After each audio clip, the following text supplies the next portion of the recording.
Bab 1256.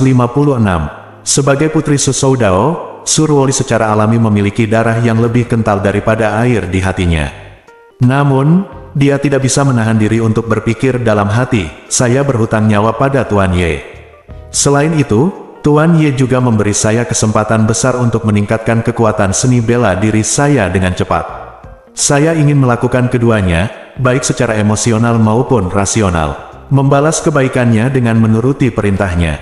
Jika ayahku benar-benar bertanggung jawab atas kematian orang tua Tuan Ye, maka jika Tuan Ye ingin membalas dendam padanya, tentu saja aku tidak akan berkata apa-apa. Jadi, aku hanya bisa berharap ayahku tidak ada hubungannya langsung dengan kematian orang tua Ye Chen. Untungnya Tuan Ye adalah orang yang sangat jujur dan adil. Karena dia telah mengatakan bahwa selama ayahnya bukan musuh pembunuh ayahnya, dia dapat mengampuni nyawa ayahnya. Selebihnya tergantung pada sikap ayahnya dalam hal ini, apakah kamu tidak bersalah? Dengan mengingat hal ini, dia berkata kepada Ye Chen dengan hormat, Tuan Ye, dengan kata-kata Anda, Ruoli akan merasa lega. Ye Chen mengangguk sedikit dan berkata, oke, bawa Susoude ini dan pergi ke kamar pribadi yang disiapkan untuknya. Ngomong-ngomong, bawa Steve ini bersamamu untuk bertemu putranya. Begitu Steve mendengar bahwa Marvin ingin dia bertemu dengan putranya, dia langsung bertanya, di mana Walter sekarang? Ye Chen tersenyum dan berkata, putramu yang berharga saat ini terbaring di kamar pribadi khusus yang telah aku persiapkan untuknya. Steve berseru, berbaring. Apakah dia sakit? Ye Chen berkata dengan tenang, karena karakter putra Anda sangat buruk, saya memintanya untuk datang ke sini dan memberinya istirahat yang baik. Adapun mengapa dia ada di tempat tidur, Anda harus membiarkan dia memberitahu Anda secara pribadi ketika Anda melihatnya nanti. Biarkan aku beritahu kamu. Setelah mengatakan itu, Ye Chen berdiri dan memerintahkan semua orang di sekitarnya, ambil dan bawa pergi. Chen Zekai naik sendiri, mengambil masing-masing satu, dan menyeret mereka berdua keluar. Ye Chen meletakkan tangannya di belakang punggung dan mengikutinya. Ketika mereka sampai di area kandang peternakan anjing lagi, Susoude dan Steve gemetar ketakutan saat melihat pemandangan semua kandang besi. Saat mereka diseret lebih jauh ke dalam, mereka menemukan banyak anjing petarung yang sangat ganas dikurung di kandang besi di kedua sisi. Yang membuat mereka semakin tercengang adalah ada beberapa kandang besi yang berisi manusia, bukan anjing.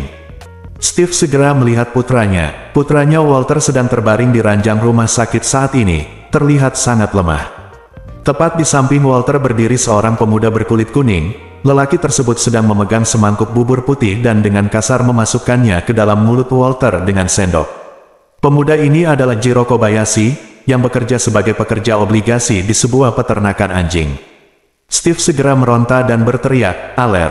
Nah, haha pendoyo, aku pergi untuk memberinya mulut besar dan berteriak, brengsek. Apa yang kamu bicarakan tentang burung? Apa kalian berdua tidak tahu bahasa Mandarin? Bicaralah dalam bahasa Mandarin padaku. Ucapkan burung sialan itu lagi di depan kita, aku akan potong lidahmu." Steve ditampar dan merasa sangat dirugikan, namun ia tidak berani mengikutinya sama sekali, sehingga ia hanya bisa menutupi wajahnya, tersedak isak tangisnya dan bertanya dalam bahasa Mandarin, Walter, anakku, kamu. Apa yang salah denganmu? Walter pun kesulitan untuk bangkit, namun karena tubuhnya yang lemah, ia mencoba beberapa kali namun tidak berhasil. Jadi dia hanya bisa terbaring tak berdaya di tempat tidur sambil menangis dan berkata dalam bahasa Mandarin, ayah, aku diracuni, dan sekarang aku menderita uremia. Setelah mengatakan itu, dia tidak bisa lagi mengendalikan emosinya dan menangis dengan keras, ayah. Ayah harus menyelamatkanku, ayah. Tempat hantu ini seperti neraka. Jika ayah tidak memikirkan cara untuk menyelamatkanku, jika aku pergi keluar, aku mungkin mati di sini. Marvin tersenyum dan berkata, Walter, ayahmu tidak mungkin menyelamatkanmu. Tapi kabar baiknya adalah aku berencana meninggalkan ayahmu di sini untuk menjagamu, dan kalian berdua akan tinggal di satu kamar mulai sekarang. Setelah mengatakan itu, Marvin berkata kepada Jiro Kobayashi, Jiro, kamu tidak perlu memberi makan Walter ini mulai sekarang, konsentrasi saja untuk memberi makan anjingmu. Ketika Jiro Kobayashi mendengar ini, dia sangat gembira dan berseru, bagus sekali, Tuan Ye. Tahukah Anda, selain memberi makan Walter ini setiap hari, saya juga harus membawa kotoran dan urinnya, yang jauh lebih banyak lagi, menjijikkan daripada melayani seekor anjing. Ye Chen tersenyum tipis, biarkan ayahnya melakukan ini mulai sekarang. Kamu telah bekerja keras akhir-akhir ini. Aku akan memberimu 1 hari libur nanti. Selama kamu tidak meninggalkan peternakan anjing, kamu dapat melakukan apapun yang kamu inginkan. Petik 2. Kobayashi Jiro membungkuk berulang kali dengan semangat, terima kasih Tuan Ye. Terima kasih Tuan Ye, jika saya dapat mengambil cuti, saya ingin tidur nyenyak, lalu minum lagi 2 botol bir. Setelah mengatakan itu, dia menatap Ye Chen dan bertanya dengan gugup, Tuan Ye, bolehkah saya minum 2 botol bir? Ye Chen tersenyum, melambaikan tangannya, dan berkata, biarkan seseorang menyiapkan sekotak bir untuk Jiro besok agar dia bisa santai. Segera berkata, baiklah, Tuan Ye, serahkan padaku. Ketika Jiro Kobayashi mendengar bahwa dia dapat minum sekotak bir, air mata kegembiraan mengalir di matanya, dan dia tersedak oleh isak tangis, Tuan Ye, terima kasih, saya belum minum bir selama-lama. Ye Chen tersenyum dan berkata, selama kamu berperilaku baik, apalagi bir, bahkan anggur putih, anggur merah, atau bahkan sake Jepangmu, aku bisa menyelesaikannya untukmu. Kobayashi Jiro sepertinya telah disuntik darah, dan dia berkata dengan penuh semangat, Tuan Ye, saya akan terus bekerja keras dan berusaha sekuat tenaga. Ye Chen mengangguk, melambaikan tangannya dan berkata, oke Jiro, kamu bisa pergi dan istirahat dulu, kamu tidak diperlukan di sini. Kobayashi Jiro buru-buru berkata, baiklah, Tuan Ye, saya akan mengundurkan diri dulu saat itu. Sisi mengedipkan mata pada bawahannya, dan segera salah satu bawahannya maju dan pergi bersama Jiro Kobayashi. Ye Chen bertanya saat ini, di mana upacara penyambutan yang saya minta Anda persiapkan? Semua orang sudah lama berada di sini, mengapa Anda tidak memulainya dengan cepat? Dia buru-buru mengangguk dan berkata, ayo mulai, ayo mulai.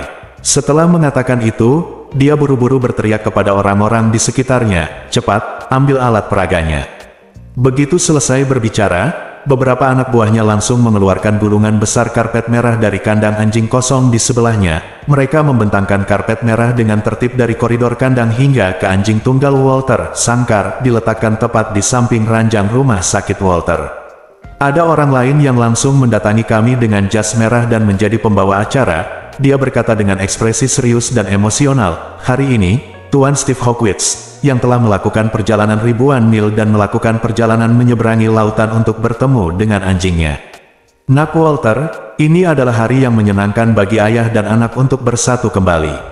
Di hari baik yang semua orang merayakannya, mari kita saksikan momen bersejarah dari reuni mereka. Setelah mengatakan itu, seorang adik laki-laki buru-buru memegang sebuket bunga, memasukkannya ke dalam pelukan Steve, dan mengancam dengan suara pelan, pegang erat-erat, aku akan mematahkan kakimu jika kamu berani menjatuhkan tulang bunga.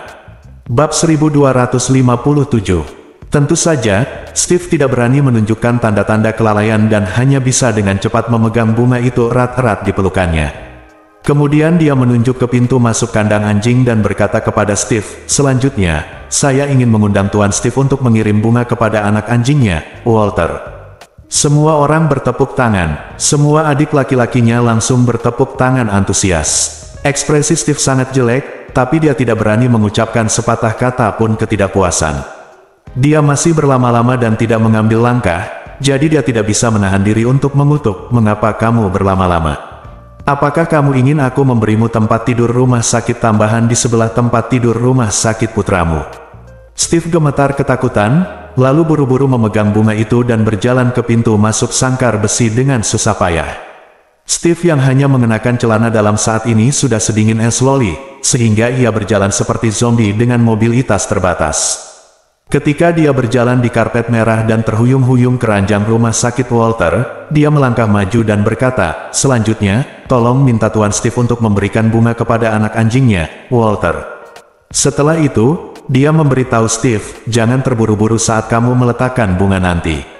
Kalian berdua harus memegang bunga pada saat yang sama, menghadap saudara-saudara kita dengan kamera di sana, dan biarkan mereka memotretmu. 2. Jadi bagaimana mungkin kami tidak merekam adegan ritual seperti itu? Steve ingin mati. Putranya terbaring di tempat tidur seperti ini. Dia tidak tahu apa yang salah dengan dirinya, tetapi sekarang dia hanya bisa memainkan permainan yang sangat memalukan dengannya atas permintaannya. Walter bahkan lebih sedih lagi hatinya saat ini. Jika dia tahu bahwa keadaan akan berkembang seperti ini dan membunuhnya, dia tidak akan berani memikirkan hal yang salah tentang Wang Dongsui. Tapi sudah terlambat untuk mengatakan apapun sekarang. Steve tidak punya pilihan selain menyerahkan bunga itu ke tangan putranya, sambil tetap memegang sisi lain bunga itu di tangannya sendiri.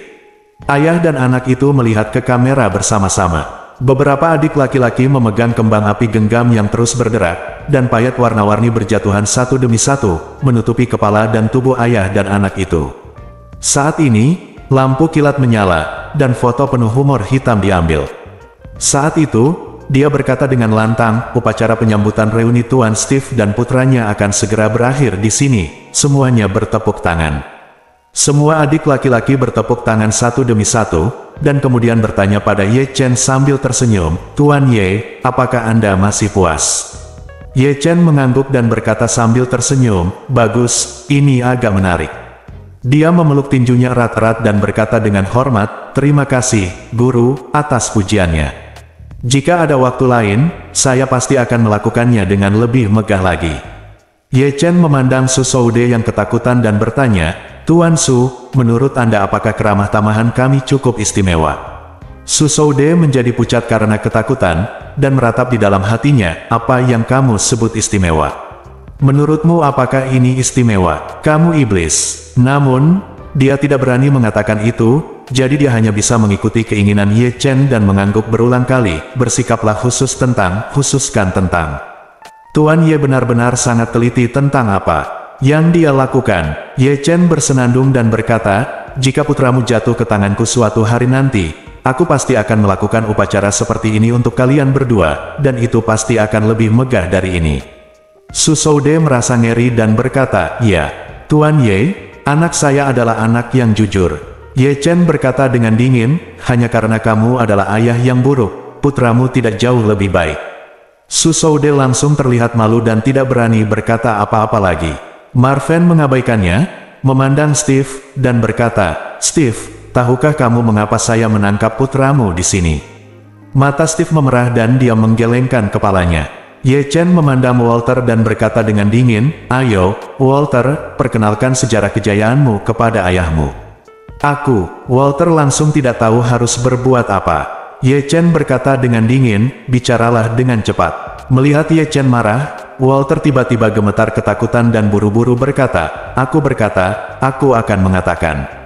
Segera, dia menatap Steve dan tersedak, "Ayah, ini semua salahku.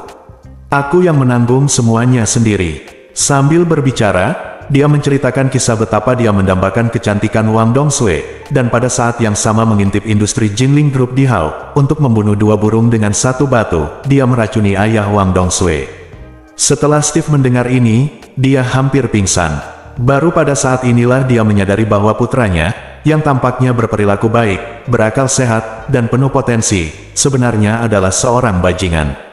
Justru karena kelakuan putranya yang lebih buruk dari binatang itulah masa depannya hancur, dan dia juga hancur dalam perjalanannya. Penuh kebencian di hatinya, dia menamparkan wajah Walter dan meraung, "Kamu bajingan. Kamu tidak hanya menghancurkan dirimu sendiri, kamu juga menghancurkanku." Walter menangis dan berkata, "Ayah, maafkan aku, aku tidak ingin hal-hal berkembang seperti ini." Saat dia mengatakan itu, dia melihat ke arah Ye Chen dan tersedak oleh isak tangisnya. "Tuan Ye, ada orang yang berbuat salah dan ada orang yang berhutang. Saya bertanggung jawab atas apa yang telah saya lakukan. Tolong biarkan ayah saya pergi dari sini dan kembali ke Amerika Serikat." Marvin tidak bisa menahan tawa. "Walter, apa menurutmu aku ini anak berusia 3 tahun? Jika aku membiarkan ayahmu kembali sekarang, jika dia kembali merekrut bala bantuan dan datang untuk menyelamatkanmu lagi, bukankah itu akan menimbulkan masalah bagi diriku sendiri?" Setelah itu, Ye Chen berkata lagi pula, "Sudah kubilang sebelumnya, karena kamu bisa menyeret ayah Wang Dongsui ke dalam air, maka aku bisa mengikuti teladanmu dan menyeret ayahmu ke dalam air. Mulai sekarang, ayahmu akan tinggal di sini selama 10 tahun, dan dia akan menjagamu dan sekaligus menebus dosa-dosamu." Walter memandang Steve dengan air mata berlinang, dan menangis, "Ayah, aku minta maaf padamu." Steve juga menangis. Ia benar-benar tidak menyangka bahwa perjalanan ke China akan menghancurkan masa depannya bahkan kebebasan hidupnya. Saat ini, Ye Chen menunjuk ke kandang kosong di sebelahnya dan berkata kepada Su Shoude, "Tuan Su, ini adalah kamar tunggal tempat Anda akan tinggal di masa depan. Jika Anda merasa kesepian, ayah dan anak di sebelah bisa jadi temanmu. Setelah beberapa saat, aku akan mencari kesempatan untuk membawa ayahmu kemari, dan kalian berdua ayah dan anak bisa makan meja mahjong bersama." Ketika Su Shoude mendengar ini, dia merasakan hawa dingin di hatinya. Ye Chen memaksaku untuk merekam begitu banyak video. Jika ini benar-benar terungkap, lelaki tua itu pasti akan membenciku. Jika dia benar-benar membawa lelaki tua itu ke sini, akan sangat memalukan bagi ayah dan anak itu untuk bertemu di dalam sangkar. Canggung, lagi pula, jika Ye Chen benar-benar memasukkan lelaki tua itu, bukankah itu berarti dia memenuhi keinginan kakak tertuaku? Jika saatnya tiba, kami dan saya akan tinggal di kandang anjing di sini, dan dia akan mewarisi posisi kepala keluarga Su di luar. Lalu bukankah dia akan menjadi budak dan bernyanyi serta menjadi pemenang besar di tamat? Memikirkan hal ini, Su Shoude merasa sangat tidak nyaman. Awalnya aku mengira dengan mengusir kakak tertuaku Su Shoudao, aku bisa menjadi pewaris kepala keluarga. Melihat dia sudah selesai, dia tidak menyangka ketika dia pergi ke tempat kecil seperti Jinling, dia akan berakhir seperti ini.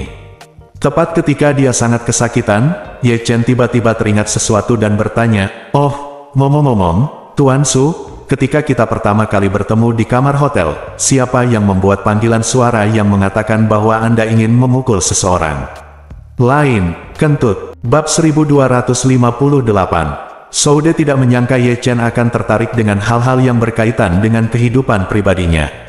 Ia berasal dari keluarga besar dan sangat memperhatikan privasi kehidupan pribadinya, sehingga ketika Ye Chen bertanya tentang masalah ini, tanpa sadar ia merasa sedikit gugup dan ragu-ragu tidak berani menjawab. Ye Chen tidak bisa menahan diri untuk tidak mengerutkan kening. Tanyakan padanya, apa, tidak ingin mengatakannya. Petik 2. Melihat Ye Chen sedikit tidak puas, Su Shoude buru-buru menggelengkan kepalanya dan berkata, Tidak, saya bersedia mengatakan, Segera, dia berkata dengan sangat antusias, wanita itu adalah Zheng Xiaoqi. Zheng Xiaoqi. Ye Chen bertanya dengan heran, apakah Zheng Xiaoqi, yang dikenal sebagai wanita cantik di industri film dan televisi? Petik 2. Ya, Su Shoude mengangguk dengan gugup, itu dia. Ye Chen hanya bisa menghela nafas, aku benar-benar tidak menyangka bahwa Zheng Xiaoqi, gadis lugu dan murni yang disebutkan di media berita, sebenarnya adalah kekasih angkatmu. Sia-sia istriku masih mengenalinya sangat banyak dan terus mengatakan dia berkecimpung di industri hiburan. Salah satu tolok ukurnya adalah dia sangat bersih dan tidak pernah menyebarkan skandal. Ia bahkan tidak pernah menerima adegan ciuman dengan selebriti pria lainnya. Nampaknya sebagian besar orang di industri ini juga memiliki sisi lain yang tidak diketahui semua orang. Petik 2. Su Shoude mengangguk dengan canggung dan berkata dengan ragu-ragu, dia tidak melakukan adegan ciuman itu karena aku tidak akan membiarkan dia melakukannya. Aku sudah memberitahunya sebelumnya bahwa dia tidak boleh melakukan kontak dekat dengan pria lain.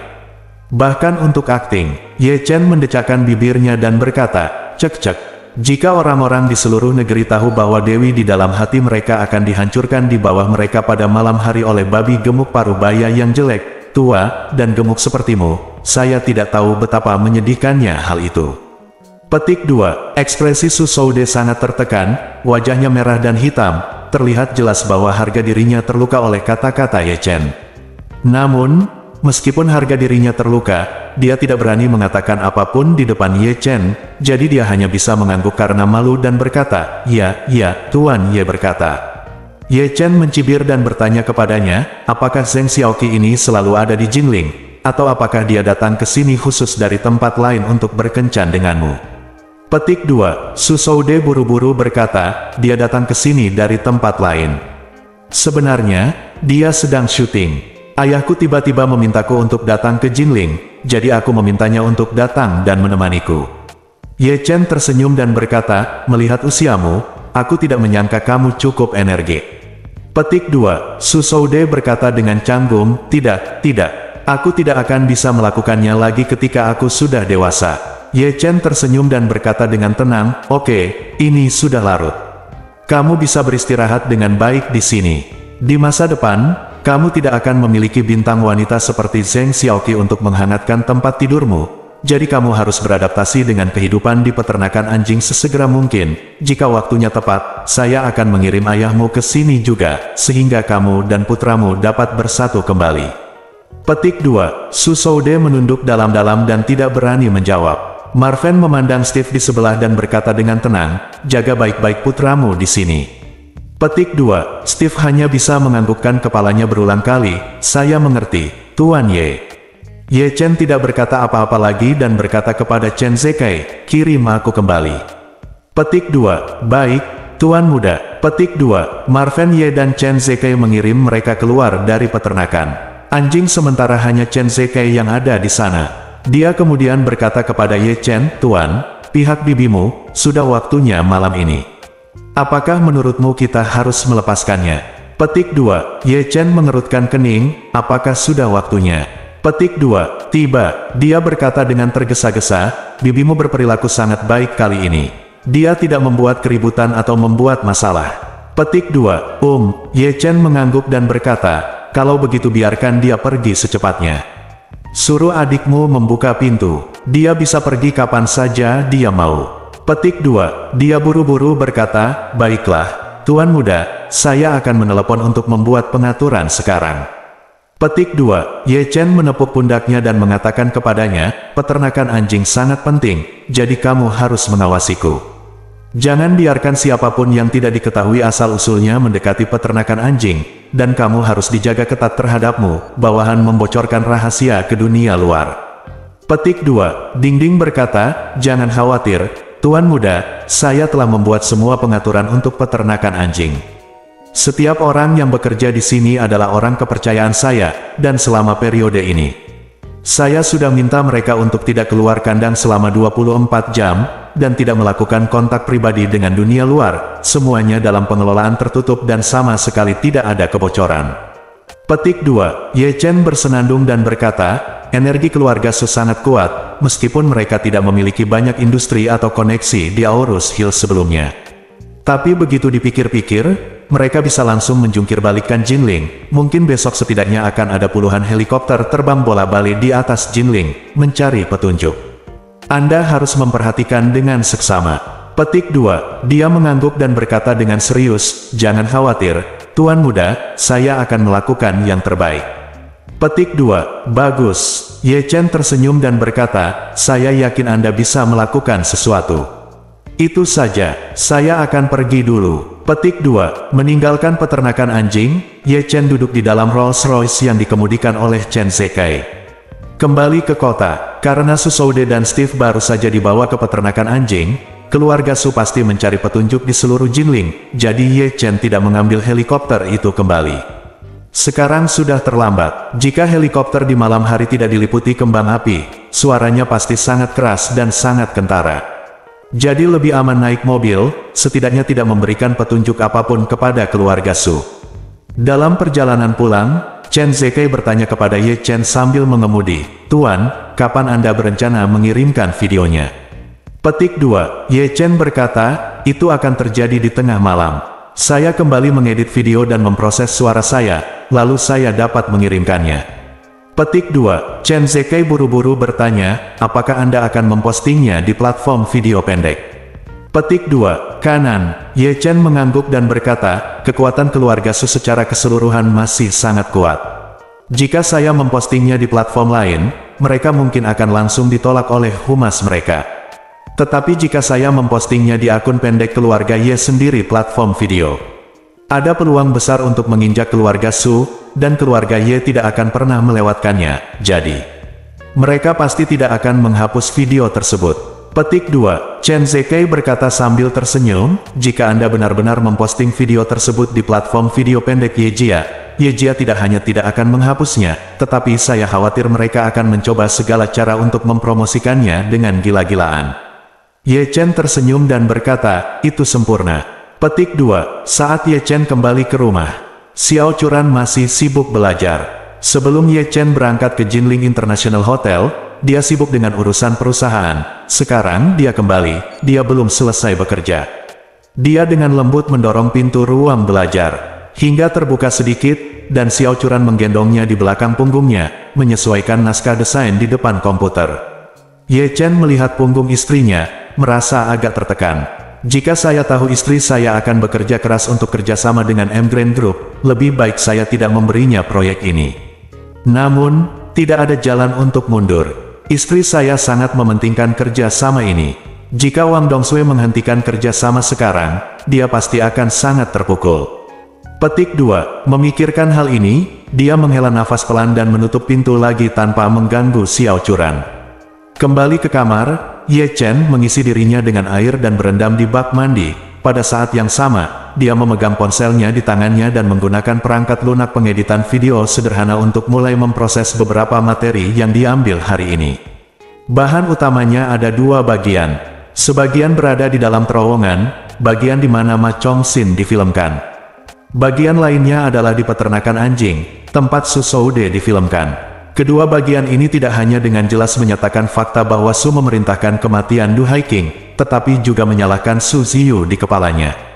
Ye Chen tahu betul bahwa selama dia merilis video yang diedit, reputasi keluarga Su akan mengalami pukulan telak. Su Chengfeng juga akan menjadi anjing tua yang paling dibenci oleh orang-orang di seluruh negeri. Bab 1259. Dini hari, desa kota Jinling, Ye Changmin, yang telah kehilangan setidaknya 10 pon, berjalan keluar dari gang gelap dengan tangan kosong. Saat itu, Ye Changmin menangis. Dia sudah lama muak dengan desa kota Jinling yang dingin, kumuh, gelap, dan lembab. Dia telah tinggal di tempat kumuh ini selama berhari-hari, dan ada bau apek yang murahan di sekujur tubuhnya. Bau ini membuatnya merasa mual sepanjang waktu. Awalnya, dia bisa pergi lama sekali, tetapi Ye Chen menundanya selama beberapa hari tanpa alasan apapun, dan kemudian menambahkan 7 hari tambahan ke tenggat waktu semula. Padahal kalau dihitung-hitung sudah lewat tengah malam, artinya time out lagi. Namun, kali ini Ye Changmin memetik pelajarannya dan tidak berani meneriaki Ye Chen atau bahkan para pelayan yang menjaganya. Jadi, saat dia mendapat izin, dia bergegas keluar pintu tanpa memikirkannya. Setelah berlari keluar, dia menyadari bahwa hari sudah sangat larut dan dia tidak tahu harus kemana. Dia ingin segera kembali ke Yanjing, tapi saat ini tidak ada penerbangan yang bisa dilakukan. Jika pesawat pribadinya dipindahkan dari Yanjing, akan memakan waktu setidaknya 2 atau 3 jam. Jadi kemana dia akan pergi dalam 2 atau 3 jam tersisa? Memikirkan hal ini, dia segera menelepon Chen Zekai. Dia merasa Chen Zekai juga memiliki jet pribadi di Jinling, dan dia bisa langsung meminta Chen Zekai mengirim pesawat untuk membawanya kembali. Namun, yang tidak pernah dia duga adalah ponsel Chen Zekai dimatikan. Chen Zekai tahu bahwa dia akan melepaskan Ye Changmin nanti malam, jadi dia sudah mengatur ponselnya ke mode jangan ganggu. Dalam mode jangan ganggu ini, hanya Ye Chen yang dapat meneleponnya, nomor lain yang meneleponnya akan meminta pengguna untuk mematikan teleponnya. Ketika Ye Changmin melihat bahwa panggilan itu tidak dapat tersambung, dia mengutuk dan berkata, "Zekai Chen sialan ini, bagaimana ponselnya bisa dimatikan? Apakah dia sengaja menghindariku? Dasar bajingan!" Marah dan marah, Ye Changmin tidak punya waktu untuk melampiaskan amarahnya pada Chen Zekai sekarang. Yang terpenting sekarang adalah kembali ke Yanjing secepatnya. Jadi, dia mengirim panggilan video ke lelaki tua Ye Zongquan. Saat ini, lelaki tua itu sudah tertidur. Setelah menerima video tersebut, dia bertanya dengan mengantuk, "Changmin, ada apa selarut ini?" Ye Changmin menangis dan berkata, "Ayah, bajingan kecil Ye Chen itu akhirnya membiarkanku keluar, tapi aku tidak bisa kembali ke Yanjing sekarang. Telepon bajingan Chen Zekai itu juga dimatikan. Silakan lihat dan atur satu untukku secepatnya. Ayo jemput aku di pesawat." Ye Zongquan mendengus dan berkata, "Apakah ini waktu yang ditentukan Chener untukmu? Bagaimana kalau ini, kamu naik taksi ke bandara dulu, dan aku akan mengatur pesawat untuk menjemputmu." Ye Changmin tersedak dan berkata, Ayah mungkin tidak memintaku naik taksi ke bandara. Aku belum pernah naik taksi seumur hidupku. Taksinya sudah rusak. Keempat ban di mobilku tidak sama saja dengan membunuh sebuah mobil. Itu sangat berharga, dan orang-orang dari semua lapisan masyarakat duduk di sana, betapa kotornya itu. Ye Zongquan berkata tanpa daya, "Changmin, kamu berada dalam periode khusus sekarang. Kamu telah tinggal di desa kota yang kotor dan berantakan selama berhari-hari. Apakah kamu masih takut naik taksi?" Ye Changmin menangis dan menangis, "Ayah, kali ini saya datang ke Jinling sesuai permintaan Anda, dan saya benar-benar menanggung semua kesulitan yang belum pernah saya alami dalam hidup saya." Ye Zongquan juga mengalami sakit kepala dan berkata, Oke, jika ada yang ingin kamu katakan, tolong beritahu saya. Kamu sudah sangat tua, jadi jangan menangis sepanjang waktu. Menangis tidak bisa menyelesaikan masalah apapun." Setelah mengatakan itu, dia menguap dan berkata dengan lemah, "Hei, aku terlalu mengantuk. Orang ini sudah sangat tua. Jika dia tidak tidur nyenyak, itu akan berdampak besar pada tubuhnya, jadi aku tidak akan mengikutimu. Sudah cukup. Kamu bisa naik taksi ke bandara, aku tidur dulu." Meskipun Ye Changmin merasa sangat sedih, melihat ayahnya berkata demikian, tidak baik untuk terus memaksakan apapun, jadi dia hanya bisa berkata dengan sedih, "Ayah, tolong jangan lupa memesan penerbangan sebelum tidur." Ye Zongquan berkata dengan sangat lelah, "Kamu tidak perlu menanyakan masalah kecil seperti pengiriman pesawat. Telepon saja Tang Sihai dan biarkan dia mengaturnya." Saat Ye Changmin mendengar ini, dia merasa lebih sedih. "Tentu saja aku tahu, hubungi saja Tang Sihai secara langsung untuk masalah seperti ini. Tapi alasan kenapa aku langsung menemui lelaki tua itu adalah karena aku ingin berpura-pura menjadi kasihan di hadapannya. Ini juga akan membuat kesan orang tua itu terhadap Ye Chen menjadi lebih buruk. Lagi pula, orang tua itu pasti akan memberiku kompensasi jika dia tahu aku sangat menderita ketidakadilan di Aorus Hill. Aku tidak menyangka lelaki tua itu tidak akan menganggapku serius." Meskipun Ye Changmin tidak puas, dia tidak berani terus main-main dengan lelaki tua itu saat ini. "Aku hendak mengucapkan selamat malam kepada lelaki tua itu dan segera mengakhiri videonya. Tadi sangka, pada saat itu, telepon rumah di samping tempat tidur lelaki tua itu tiba-tiba berdering. Telepon rumah di samping tempat tidur lelaki tua itu adalah saluran komunikasi daruratnya.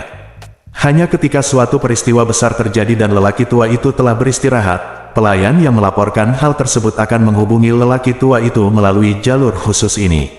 Pada saat ini, Ye Zongquan juga menyadari bahwa sesuatu yang penting mungkin telah terjadi, jadi dia tidak peduli. Dia menutup video dan langsung mengangkat telepon, bertanya, "Apa yang terjadi?" Di telepon, Tang Sihai berseru, "Tuan, saya baru saja menerima kabar bahwa Su Soude, putra kedua dari keluarga Su, menghilang di Jinling setelah pergi ke Jinling malam ini." "Apa?" Ye Zongquan, yang lelah beberapa saat yang lalu, segera duduk dan bertanya dengan penuh semangat, "Su Soude menghilang di Jinling. Benarkah?" Tang Sihai berkata, "Itu benar sekali. Keluarga Su mengirim banyak orang ke Jinling dalam semalam hanya untuk mencari keberadaan Su Soude." Ye Zongquan tiba-tiba menjadi sangat bersemangat, dan tertawa dan berkata, "Bagus sekali. Bagus sekali, Su Soudao disalahkan dan pergi ke Australia, dan Su Soude menghilang lagi di Jinling. Kali ini keluarga Su kehilangan dua orang dalam abaris, yang setara dengan tangan dan kaki rubah tua Su Chengfeng setengah cacat." Setelah mengatakan itu, dia hanya bisa menghela nafas, pasti Chener yang melakukan hal ini terhadap Su Soude. Dia satu-satunya di Jinling yang memiliki kekuatan dan keberanian seperti itu. Tang Sihai berkata, "Guru, saat ini tidak ada bukti jelas bahwa Guru Chen pasti yang melakukannya." Ye Zongquan tersenyum dengan sangat yakin, "Itu pasti dia. Pasti dia. Selain dia, tidak akan ada orang lain." Setelah mengatakan itu, Ye Zongquan menambahkan, "Chener bahkan berani menyentuh putra kedua dari keluarga Su. Memang benar anak sapi yang baru lahir tidak takut pada harimau." Di telepon, Tang Sihai berkata dengan sungguh-sungguh, Tuan Chen adalah putra dari Tuan Muda kedua. Beberapa orang telah lama mengatakan bahwa Tuan Muda kedua adalah takdir naga asli, dan Tuan Muda Chen adalah putra dari Tuan Muda kedua, jadi dia bukan anak sapi yang baru lahir, dia naga." Ye Zongquan tertawa keras dan berkata, Ya, dia memang putra Changying. Dia sama berbakatnya dengan ayahnya." Berbicara tentang ini, Ye Zongquan berkata dengan penuh semangat, "Dengan Chener di sini, keluarga Ye bisa lepas landas. Itu sudah dekat." Ketika Ye Changmin mendengar ini, dia sangat ketakutan. Ia tak lagi punya tenaga untuk bersedih atas kegembiraan ayahnya saat ini. Dia sangat terkejut dengan apa yang dilakukan Ye Chen. Dia sangat terkejut dan ketakutan, orang ini Ye Chen. Apakah orang ini gila? Dia bahkan berani menyentuh Su Shoude. Itu putra kedua dari keluarga Su. Orang ini bahkan tidak tahu cara menyentuh Su Shoude. Jika dia menganggapnya serius dan akan mengikatnya ketika dia mengatakannya, apa yang bisa saya lakukan agar dia membayar penghinaan yang telah dia lakukan terhadap saya? Bab 1260. Saat ini, Ye Zongquan tidak memiliki energi ekstra untuk menjaga Ye Changmin. Sekarang, dia sangat bersemangat, dan hanya ada satu pemikiran di benaknya, keluarga Su telah menderita pukulan berat satu demi satu, dan peluang bagi keluarga Ye untuk melampaui keluarga Su sudah sangat dekat. Begitu dia memikirkan hal ini, dia segera berkata kepada Tang Sihai, "Sihai, kita harus mengikuti dengan cermat pergerakan seluruh keluarga Su, dan pada saat yang sama diam-diam mengirim lebih banyak tenaga ke Jinling, untuk berjaga-jaga. Jika mereka menemukan Chen kita tidak boleh berpangku tangan dan menonton." Tang Sihai segera berkata, "Baiklah, Tuan, saya akan mengaturnya sekarang juga." Setelah mengatakan itu, Tang Sihai berkata lagi, "Tuan, bagaimana kalau saya pergi ke sana sendiri?" Ye Zongquan berkata dengan serius, "Sebaiknya kamu tidak pergi. Identitasmu relatif sensitif. Jika kamu pergi ke Jinling saat ini, keluarga Su pasti akan berpikir bahwa masalah ini ada hubungannya dengan kami, jadi kamu tetap tinggal di sini. Yanjing dan tunggu dan lihat bersamaku." Itu berubah. Baik, Tang Sihai buru-buru menyetujui dan berkata, "Tuan, apakah Anda punya instruksi lain?" Ye Zongquan menginstruksikan, "Beritahu yang lain sekarang bahwa saya akan mengadakan pertemuan dalam 20 menit. Selain itu, jika ada pergerakan di Jinling, Anda harus melapor kepada saya tepat waktu." "Baik Tuan." Ye Zongquan menutup telepon, dan Ye Changmin berkata dengan sedih, "Ayah, apa yang harus saya lakukan?" Baru kemudian Ye Zongquan menyadari bahwa panggilan video dengan Ye Changmin belum ditutup, jadi dia berkata, "Bukankah ini mudah bagimu? Telepon saja Sihai dan minta dia mengatur pesawat untuk menjemputmu." Setelah mengatakan itu, Ye Zongquan memikirkan sesuatu dan berkata, "Ngomong-ngomong, Chener meminta bawahannya untuk melepaskanmu, kan? Lalu kamu tidak melihatnya secara langsung?" "Tidak," kata Ye Changmin dengan marah. Ye Zongquan bersenandung dan memerintahkan, "Dalam hal ini, Anda menelepon Chener dan memberitahu dia bahwa Anda akan pergi. Anda menelepon dia untuk meminta maaf atas pelanggaran sebelumnya. Jangan lupa untuk mengatakan satu hal lagi, begitu banyak surga ada di dalam Jinling, jadi itu menimbulkan masalah baginya." Ye Changmin tertegun dan berkata, "Apa? Ayah, dia membuatku sangat menderita, dan kamu ingin aku meminta maaf padanya. Juga, dia menahanku di Jinling selama berhari-hari, bagaimana aku bisa membuat dia kesulitan?" Ye Zongquan berkata dengan dingin, "Kamu benar-benar perlu mengubah karaktermu. Saat kamu pergi ke Jinling kali ini, kamu menangani banyak hal yang bermasalah. Masuk akal untuk meminta maaf kepada Chener, dan kamu meninggalkan Chener. Indranya sangat buruk, yang mungkin menyebabkan hambatan besar baginya untuk kembali ke keluarga Ye kita di masa depan. Jika Anda tidak dapat menemukan cara untuk membuatnya melepaskan prasangka buruknya, apalagi Chener di masa depan, saya tidak akan memaafkan Anda." Ye Changmin hampir pingsan. Namun, ketika dia memikirkan nada bicara Ye Zongquan barusan, dia tahu bahwa jika dia tidak melakukannya, lelaki tua itu pasti tidak akan memaafkannya. Jadi, dia hanya bisa berkata dengan marah, "Oke, aku akan meneleponnya sekarang." "Yah, itu saja." Ye Zongquan mengangguk puas dan berkata, "Oke, itu saja, aku siap pergi ke pertemuan." Setelah mengatakan itu, lelaki tua itu menutup videonya. Sementara Ye Changmin menyeka air matanya, dia dengan enggan menemukan nomor ponsel Ye Chen dan meneleponnya. Saat ini, Ye Chen sedang mengedit videonya, dan Ye Changmin tiba-tiba menelepon. Dia tidak bisa menahan cemberut, ragu-ragu sejenak, dan akhirnya menjawab panggilan tersebut.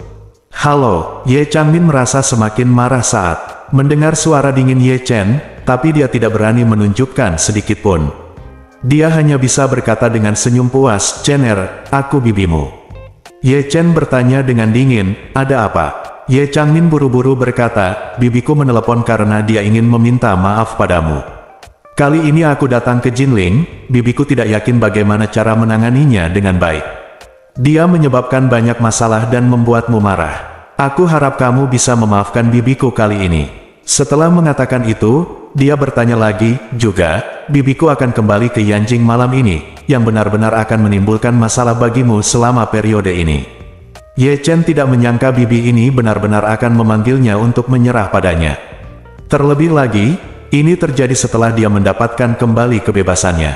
Secara logika, kecil kemungkinan bibi ini akan benar-benar menyesali kesalahannya. Jika dia melakukan panggilan ini sebelum mendapatkan kembali kebebasannya, kemungkinan besar dia akan melepaskannya. Namun, sungguh aneh kalau dia meminta dirinya untuk menyerah setelah dia mendapatkan kembali kebebasannya. Mungkin dia dipaksa oleh lelaki tua itu untuk meminta maaf. Namun, Ye Chen terlalu malas untuk berbicara terlalu banyak dengannya. Bagaimanapun, dia masih memiliki video eksplosif untuk dirilis. Jadi dia berkata dengan tenang, saya harap Anda dapat tetap bersikap rendah hati di masa depan dan tidak terlalu sombong dan mendominasi, agar kamu bisa menjaga dirimu sendiri. Setelah mengatakan itu, dia langsung menutup telepon.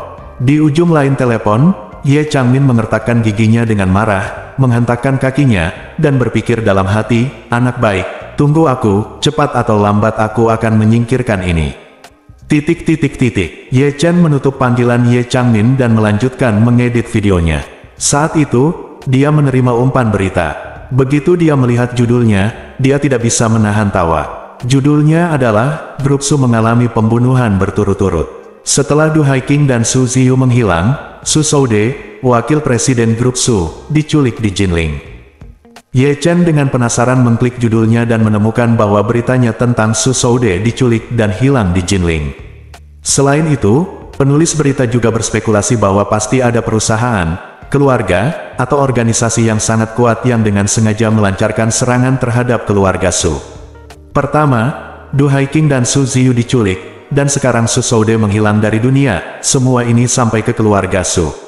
Dia menghimbau mayoritas netizen untuk melihat kebenaran dan tidak disesatkan oleh orang-orang di internet yang dengan sengaja menjelek-jelekkan keluarga Su. Dia juga terus mengatakan bahwa semua konspirasi pada akhirnya akan hancur dan dalang di balik layar pada akhirnya akan muncul dan menerima hukum sanksi. Awalnya, sebagian netizen tidak percaya kalau keluarga Su benar-benar tidak bersalah. Namun, saat mereka melihat berita bahwa Su Shoude juga hilang di Jinling, mereka semua mengubah pandangan.